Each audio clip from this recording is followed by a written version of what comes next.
Hey, welcome to the final week of the regular season. Happy New Year, everybody. Now, here on Beat the Odds, we have two resolutions. Number one, continue giving you the best sporting info out there. And number two, fewer bad jokes. Wish us luck on that one. Beat the Odds starts right now. From our Las Vegas studios, this is Beat the Odds, sponsored by Superbook at the Westgate Las Vegas Resort and Casino, and powered by SportsGrid. And let's go. Welcome inside our Las Vegas studio. I'm Dave Hall. And I'm Mariah Janos. I'd also like to add a third New Year's resolution. No more weird Jack stories. Before we even started the show, he already told us one. And every show, he takes us down those really weird roads. And of our 3-show resolutions, 2 will likely be broken in the next 5 minutes. Maybe the next 2 minutes, because Jack's about to start talking soon. One resolution, though, we can keep the best football info out there.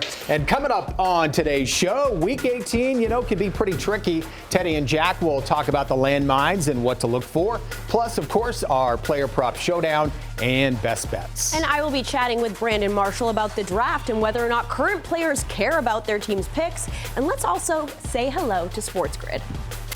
Hey Vegas, we're excited to beat the odds with you guys once again. Coming up, Joe Lisi and I will look at some wide receiver performances that were a bit surprising. A breakout for Marvin Mims in Denver and a real letdown from Washington's Terry McLaurin and what it means moving forward. So sit tight and we'll join you guys in a little bit. It's back out to the crew in Vegas. Teddy, real quick, what's the line on how long we can keep these 3 resolutions going? Over under 29 and a half seconds. Okay. Happy 2025. Yeah. I'm not taking it. Yes, I'm on in BW this year. Which is? Nothing but winners. Oh. 2025. So it's going to be a nice change from last year. No, it's going to be similar to last year, just a step up. And I'm turning this Sharpay into a wine riner. I'm going to tighten this up. I'm on Bill Back, 2025 Bill Back, so it's going to be a big year. First resolution broken. Weird place already. 1 sit-up, 2 push-ups, 3 sit-ups during the course of the month. By the end of the month, I'm doing 29 and 30. We're winners on and off the field. Okay, slow down, Marine. All right, let's bring in Teddy now to talk about shockers and stuff. You're going to do none of that. Yeah, sharp money on the under of how many push-ups and sit-ups Jack has by the end of the month. But let's talk about some stunners from last week. And boy, this was ugly. If you had Atlanta plus, 3.5, like I did. If you had Cincinnati or Denver plus 4.5, like many other people did, both underdogs go to overtime and lose 30-24, the exact same score, failed to cover. It's brutal when your team goes to OT and then doesn't get the money when you have the dog. And that's happened a lot this year. 6 times, in fact, the most in the modern era where a dog has failed to cover in overtime. So for what it's worth, if you had the dogs, you've been unlucky. So be it. Of course, other shockers last week. What happened? The G-Men? What did the G-Men just do? Drew Lock just went off. Instead of getting the number 1 pick, they hang 40 plus on Indy and win and cover as big underdogs. And of course, blowouts. Central last week. Bunch of blowouts. Philly, Buffalo, Tampa, the Bolts all hang 40 plus, which speaks a lot about the effort we got from the defenses from New England, New York, Dallas, and Carolina, all defensive no-shows. Yeah, we talked a lot about trying to get on those teams that are scoring a bunch of points against teams that can't score. That's been the place to try to make some money. You want to stay away from what Tay's talking about, those overtime spots. It was a favorite week last week, but the coin toss became super important. I don't know what it was, but most of those games where we lost with dogs in overtime, they lost the coin toss, didn't get the ball. So very interesting start to the overtime from last week. You want to stay away from those, stay on the teams that are not close at the end. Yeah. Sure, let's talk a little shockers here for a minute, too. Obviously, win but no cover. Well, Seattle's got to 6 in Chicago. Good enough for the win, not good enough to get their backers money. Same story with LA, minus 6.5 against Arizona. They won the game by 4, but every other team that won straight up covered the number in Week 17. And it's worth noting with LA, that was McVay's squad 3rd straight week where they failed to score 20 and still won and covered the point spread. All of a sudden, LA's playing some pretty good defense. And one last one to talk about. How about Houston against Baltimore? Ooh, that was pretty ugly. They got a safety. The offense didn't score any points. Houston, the playoff team everybody wants to face. as opposed to the one that nobody wants to face. With the holidays and everything going on, those games feel like they were a month ago. I mean, so many different really games. do. So now we go to week 18, where it becomes really important to stay away from landmines. We have teams that are going to play the starter, some aren't. So got to dial in before we head into the playoffs if you don't want to drop some of your bankroll. We're going to talk more about those landmines coming up in the next segment. All right, boys, thank you. Las Vegas sports books are hoping for a happy start to 2025. Mariah is at the Superbook Westgate Las Vegas with more. Thanks, Dave. I'm here with the Vice President of Race and Sport here at the Superbook at the Westgate, Mr. John Murray. John, we're on to the final week of the regular season in pro football, which is sad, but also let's just go back to last week. You don't seem too sad, but how did you guys do overall in week 17? I don't know if I can control my glee that it's almost over. Heck, it's been a tough few months for the sports books. Week 17 was no different. Too many favorites winning, too many parlays cashing. From our perspective, the big losses for us, Cincinnati, Washington, and then, of course, Detroit on Monday night. Now, as we enter week 18, those teams that have clinched a playoff berth, maybe resting their starters, as for those other teams making a final push, going all out. How are you watching those moves and adjusting lines accordingly? It's tough. The only thing I can really say is we've done it for years. We know what to do. Of course, it's a lot easier to book a game like Minnesota-Detroit or like Pittsburgh-Cincinnati, where we know both teams are trying. The other games, we just play it by ear. And what comes with the end of the regular season, also awards. MVP comes to mind, Josh Allen, the front runner in that race, but are there any players from the pack that you have really been writing a lot of tickets on? Well, Saquon Barkley for sure. We don't want to see him win the MVP. I don't think he will. I don't think he's going to play in Week 18. Josh Allen should be the MVP. Joe Burrow's had a great year, but it looks like Cincinnati's going to miss the playoffs. And if you miss the playoffs, you can't be the NFL MVP. I'm with you there. All right, John, thank you so much. Dave, we'll send it back to you in studio. And thanks to you guys. So betting these Week 18 games can be very tricky. Up next, Jack and Teddy going to walk us through the landmines and where you don't want to be stepping. Before we head to break in Week 17, New York quarterback Aaron Rodgers was sacked 4 times to become the most sacked quarterback in league history.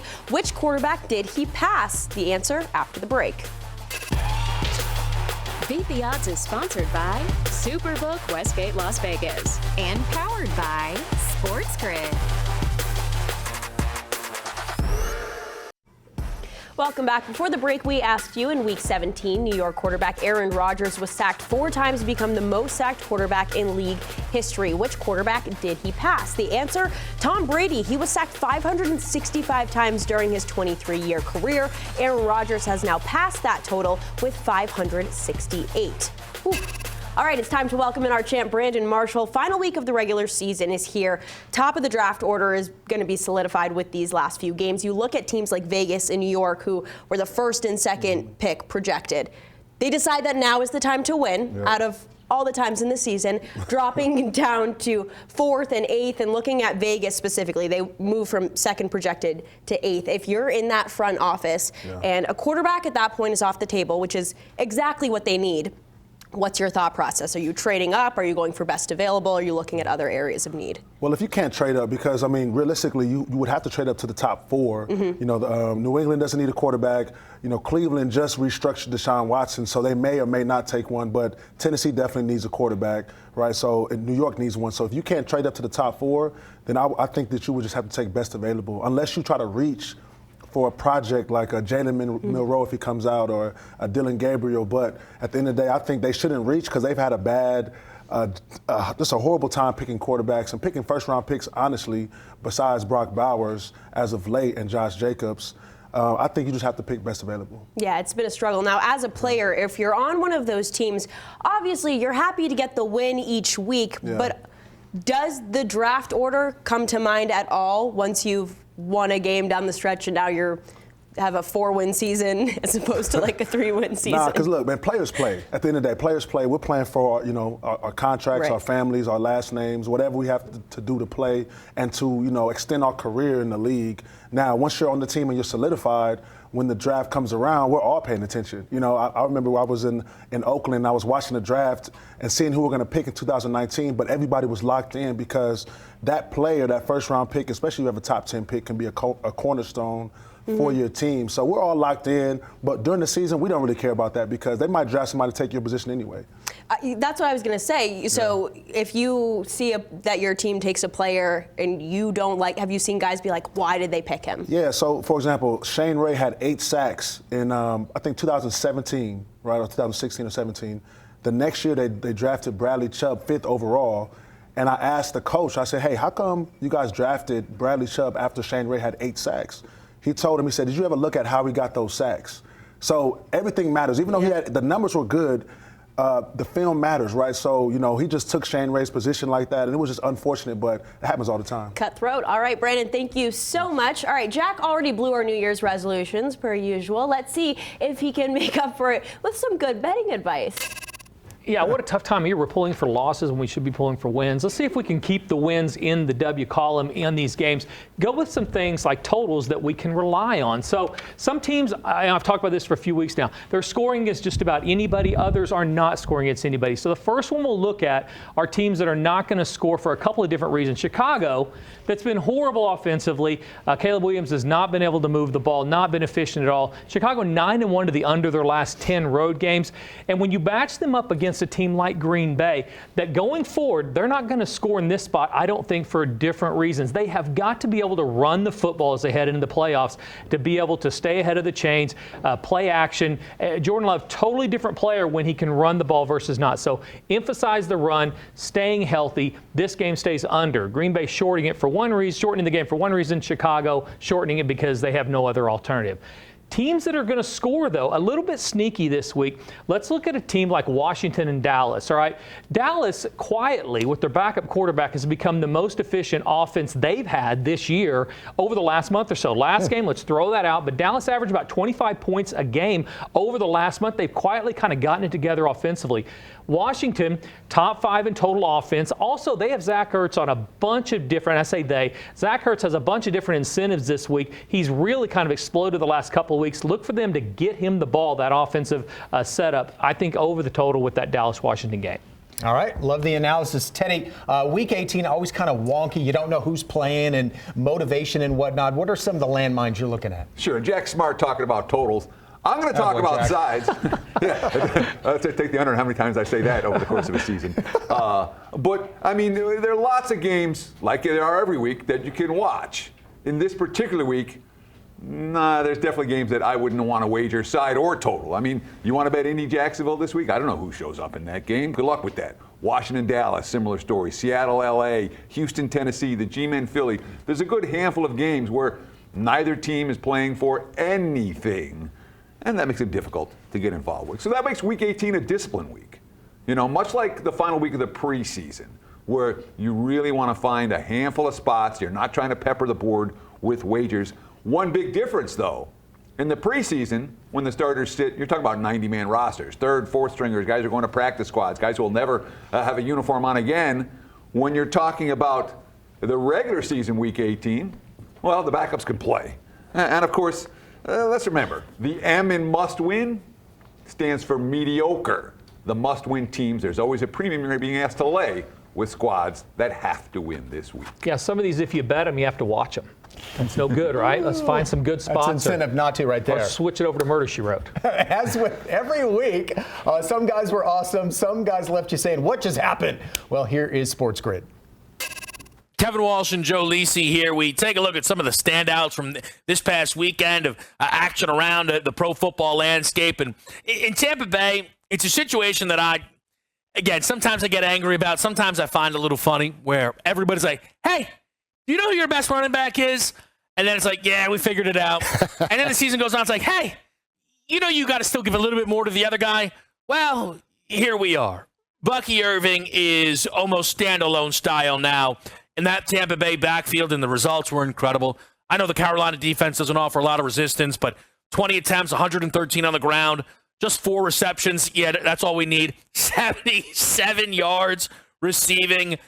The rookie out of Oregon has just been incredible this season. All-purpose type of back, right? And he runs with an attitude. He's completely transformed this offense, Kevin, in Tampa Bay. Think about last year. They only averaged 89 rushing yards per game. They were one of the worst rushing attacks in the NFL. Fast forward to this year, they're averaging well over 130 rushing yards per game. They're physical at the point of attack, and they provide balance, especially in the second half of matchups, just the way they did this past weekend against Carolina. Built the double-digit lead, run the football, sustain drives, keep opposing quarterbacks on the sidelines. That's not just a recipe to win in the regular season. It's a recipe for Tampa Bay to maybe make a playoff run. One also just quick thing to keep your eye on, Mike Evans and the hunt for 1,085 yards away. I'm sure many of you, though, already well aware of that. How about in Denver? A huge game this week. Maybe Bo Nix can rely on a young pass catcher, Marvin Mims Jr. A lot of folks have called for more usage for Marvin Mims, and he got more this past week, and he made great use of it. 100 yards, 2 scores. Explosive plays. He's been utilized in terms of bubble screens. Now you're seeing chunk plays vertically down the field with him and Cortland Sutton. They provide a huge asset for Bo Nix and match up very well against Kansas City's backups. Quickly with L.A., Justin Herbert was awesome against New England. 3 passing touchdowns, no picks. The key thing there, though, 38 attempts. It's probably going to look a little bit different for this team heading into Week 18, but we certainly will be keeping our eyes on all of it.